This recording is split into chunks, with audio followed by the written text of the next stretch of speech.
So far on my journey to becoming fluent in Portuguese, in particular the pronunciation has been quite the slap to my face, and I'm still struggling to figure out how exactly to pronounce this combination of letters. Is it ow? Is it ow? I still don't really get it, and I don't know what I'm doing. I also don't understand how I'm supposed to tell the difference between the word for grandpa, which is this, sounds like this. Avô. Or grandma, which sounds like this. Avó. While that difference may sound obvious to you, it's not obvious to me. So today, on my journey to becoming fluent in Portuguese, I'm hopping on a call with Kian, an American who taught himself Portuguese to a super high level. He now lives in Sao Paulo. And he's going to be helping me read through some comments and learn as much as I possibly can about Portuguese. So let's dive in. So Kian, why don't you first tell us, like, how did you learn Portuguese? Because obviously someone who is raised with a language will have an intuitive understanding of the language, as opposed to if you learn it, you might understand the rules better, or you've just been through that process a little bit more intentionally. So I've been learning Portuguese for about 5 years now. Okay. I live in Brazil. I started learning on the internet, so I was able to speak conversational Portuguese after like 3 months of intensive talking. And ever since then, it's just been inside of me. Like I haven't been able to get rid of it, to the point that I've basically become a Brazilian. I'm a permanent resident here. I study linguistics at USP, University of São Paulo. Okay. I focus in indigenous languages. So for me, Portuguese has enabled me to do quite a lot of things in this world. So yeah, it's a cool language for sure. All right, well, let's jump into reading some comments, learning from people commenting on my videos. All right, so I picked out this comment because of a couple of the words. First up, parabéns, which is congratulations, correct? Yeah, parabéns. So it'd be parabéns. Say it again. Parabéns. You still have a very Spanish voice. Like, I want to focus. The thing I've noticed in your videos is the rhythm. You say parabéns, but a Brazilian is going to have like a kind of a bouncy rhythm when they say, like, parabéns. Parabéns. Yeah, you want to really feel like you're riding on a wave when you talk, like, parabéns. Parabéns. Parabéns. Okay, that's hilarious. One thing I've noticed is it sounds like in Brazilian Portuguese, the general tone, like the general note, trends like downward. It's like a descending melody, if that makes sense. Yeah, it's kind of like na na na na. It kind of has this exactly like na na na na. Yeah, like parabéns. Like, so that rhythm is the kind of thing that sounds really Brazilian when you talk. So you say parabéns. That just sounds Spanish, it just sounds like you're an hermano, as they call them here. The people from Spanish-speaking countries are hermanos, not gringos. Parabéns. And this, you see how it becomes nasal because it's next to the end? Yeah. Parabéns. Based off what you just said, and like that kind of descending melody idea I was talking about, I'm gonna just try to exaggerate it, I guess. Parabéns, está ficando muito bom. E a camiseta tá em pegue gold. It actually sounded like a huge improvement from the last video that I heard you like saying sentences. You really want to try to mimic them, like try to sound as Brazilian as you can. Well, so did that sound Brazilian, or did it sound like trying? You still had some weird things that sounded weird, but like when you said parabéns, it was perfect. Yeah. Read the first two, parabéns, está ficando muito bom.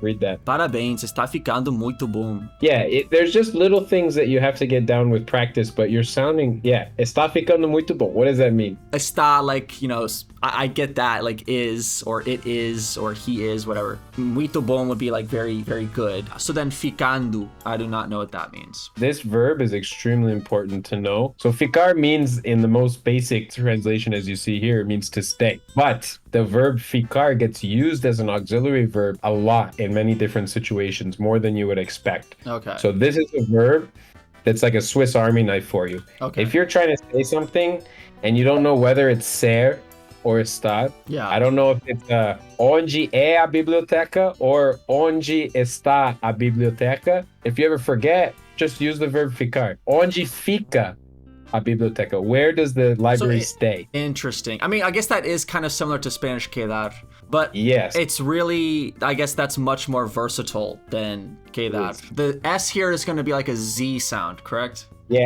because it's intervocalic. When the S appears alone between two vowels, it will always be vocalized. So, é a camiseta. All right, well, I think we got this comment. Dude, you're packed with information. I appreciate it. Oh yeah, I got it all. Yeah, camiseta da Ampeg. What is Ampeg? So actually, it's funny because I filmed that video a long time, like not a long time ago, and I happened to be wearing the shirt again today. Ampeg is a music gear manufacturer. Like the most common type of bass amp is an Ampeg. So this person is obviously a musician as well, and they're saying that it's God, egoji. It looks like this person has a microphone in front of them in there. Yes, this person is 100% a musician. That's actually awesome. Peter Filgueiras. Yeah. So this is something I feel like I should have picked up by now, but the O by itself, like to mean the, right? That is U. Oh, no, it's O. So one like, thing I'm still bad at is the distinction between the open and the closed vowels, like avó, avó. Yeah. Totally. Abuela, abuelo. Well, what's funny about that is there were a lot of people, they didn't understand why that distinction was difficult for me, I guess. So it's nice to hear that another person who has learned Portuguese later had the same problem. I speak really great Portuguese, and still I don't know. And the other thing is, it's not always marked on the verb. So don't worry about that too much. Definitely you should train your ear and your mouth to be able to do it. Yeah. But it's not a deal breaker kind of thing. It might be a deal breaker if I'm in Brazil and I'm looking for my grandmother, but I tell them I'm looking for my avó. Yeah. Let's move on to the next one. Okay, so I'll just start by trying to say it, I guess. É tão bom ver alguém estudando esses detalhes da minha língua nativa. KKK. A gente passa perrengue pra aprender outra língua, mas quando vejo seus vídeos, vejo que isso é normal com todos nós. Você tá indo muito bem. Very good. How was Very that? good. That was great. You said videos really well. Okay, well, that's something Felipe corrected me on the last one. In Spanish, right, the V is a B, so I just naturally was doing that. Yeah, that's the thing that I was saying earlier, is that knowing Spanish doesn't help you here. Right. Where someone who only knows English, coming in seeing the letter V, they're never going to mess that up. V means V. V is V, right? True. Oh yeah, you gotta try and cleanse your brain of this Spanishness. Yeah. I guess that very first word, É tão bom. É tão bom. You're saying tão. You're doing what we call a diphthong. In English, our vowels love to have semi-vowels next to them. Mm-hmm. Wow, we, yow, wa. But in Portuguese, you gotta restrain that a little bit. So it's not tão, it's tão. Tão. So it's tão, and I'll do oh. Oh, down. Yeah, down. Try to build up a little pressure on your tongue when you're doing the é tão bom. É tão bom. É tão bom. That sounds so much better. When you put the rhythm into your voice, it sounds better. Yeah, bom. And that's good. You're not saying bom. The thing you want to evitar, right? I'm saying evitar. The thing you want to avoid is you don't want to touch your lips together. When you see an M or an N at the end of the word, you don't actually want to make the contact. It looks like there's a consonant there. There's no consonant there. It's just a nasal vowel. É tão bom ver alguém estudando esses detalhes da minha língua nativa. That was good. Yeah, it looks like you got tripped up on the detalles. So I know like the H after the L makes it like a lia, but now obviously the TI is the ch, but I don't know what happened in my brain, but like for some reason now when I see a T, initially my brain wants to just make all of them a ch sound. It's just with the E's and the I's. That doesn't happen anywhere else. So it's detalles. And then is the ES like, so it'd be detalles? It depends on their accent. Detalles or detalles. We can keep doing pronunciation, but we could also shift more towards the language itself of like, can you understand what's written on the paper? Yeah, let's do that. So it's so good to see someone studying. So esses, is that going to be those or these? That's a good question. Either one, because in Portuguese we do have a difference between esses and estes, right? Okay. Estes is going to be the proximal one, the one that's closer to me. Right. Esses are the ones that are near you, the listener. Yeah. And aqueles, they're over there. So would you say like, aquela gente fala ruidoso? How do you say like loud? I would say, aquela gente é barulhenta.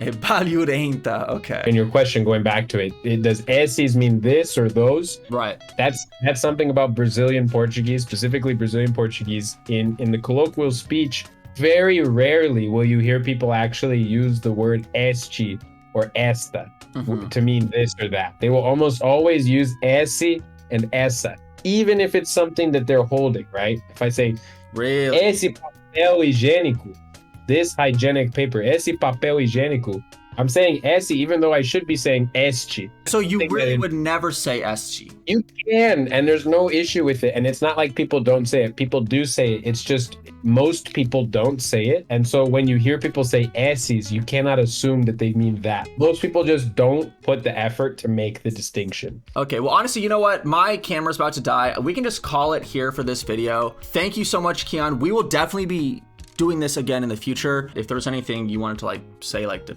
sign off or something like that. Okay, I'll just say thank you for watching Joe Zapinski. That's right? Yep. Thank you for watching Joe, but I'm saying it like a Portuguese. Do it. Thank you for watching. Obrigado por assistir.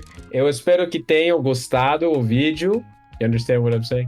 Thank you for watching. I hope you liked the video. Yes, espero que tenham gostado o vídeo. Curte aqui, compartilhe com seus amigos. Tchau, valeu, falou. Yes. You have to say falou. Say falou. Falou. Yes, please share. Obrigado por assistir. Muito bom. É muito bom.